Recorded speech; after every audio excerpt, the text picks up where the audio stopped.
Hello students, BA third year, विषय समाजशास्त्र। आज मैं इस विषय के अंतर्गत भारत में समाजशास्त्रीय विचारों का विकास, इस चैप्टर का सेकंड पार्ट ले रही हूँ। इससे पूर्व मैंने सामाजिक विचारधारा और उसकी विशेषताएं, इसके बारे में मैंने आपको समझाया था।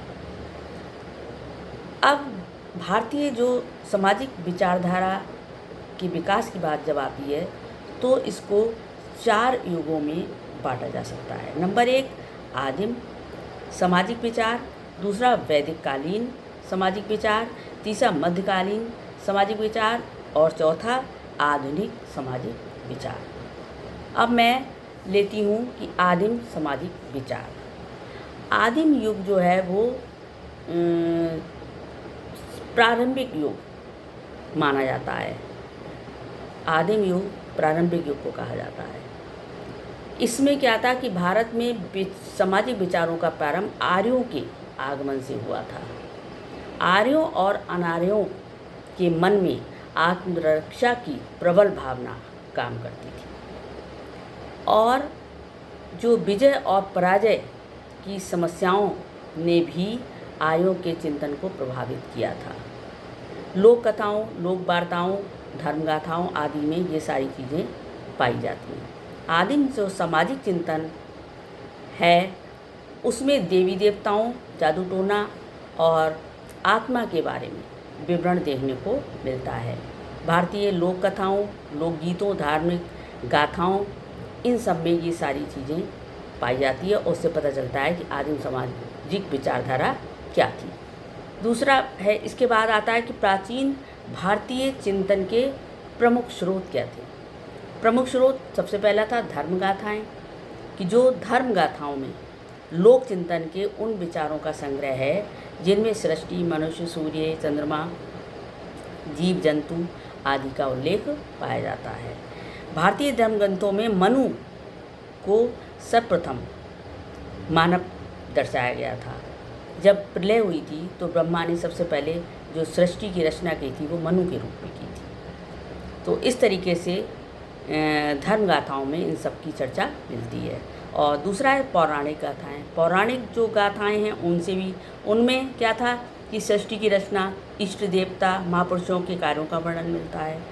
और आदिकालीन भारतीय चिंतन का एक बहुत बड़ा भाग पौराणिक गाथाओं में पाया जाता है। लोक वार्ताएँ एवं गीत, लोक वार्ताएँ और गीतों में भी सामाजिक विचार देखने को मिलती है।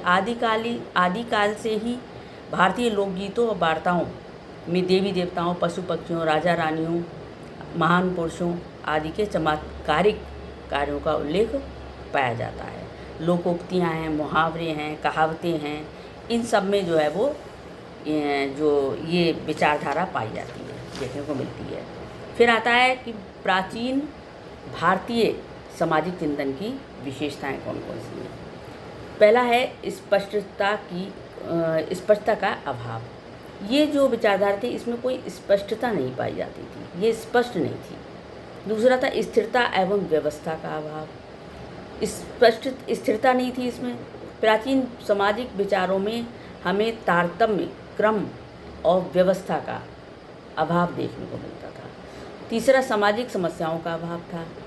इसमें क्या था कि व्यक्तित्व को महत्व दिया जाता था। आदि मानव जो था वो केवल अपने बारे में सोचता था, बाकी समाज से उसका कोई मतलब नहीं था। अमूर्त विषयों का अभाव। इसमें क्या था, प्राचीन विचारों में हमें अमूर्त विचारों की नहीं वरन व्यावहारिकता की प्रधानता देखने को मिलती थी। और पांचवा था उपदेशात्मक विचारों की प्रधानता। इसमें क्या था कि प्राचीन विचारों में उपदेशात्मक विचारों की प्रधानता पाई जाती थी।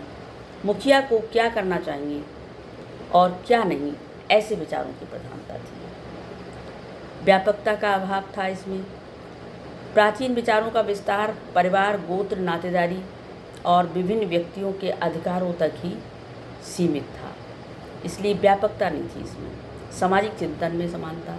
सामाजिक चिंतन मतलब सभी जो उस काल के जो लोग थे वो सब एक समान सोचते थे, कोई हट कर के नहीं सोचता था।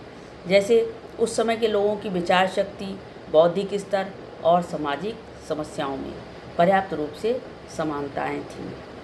तो इस तरीके से ये आपका हुआ। और इसके बाद जो है वो वैदिक कालीन सामाजिक विचार, ये मैं नेक्स्ट वीडियो में लूँगी। Thank you.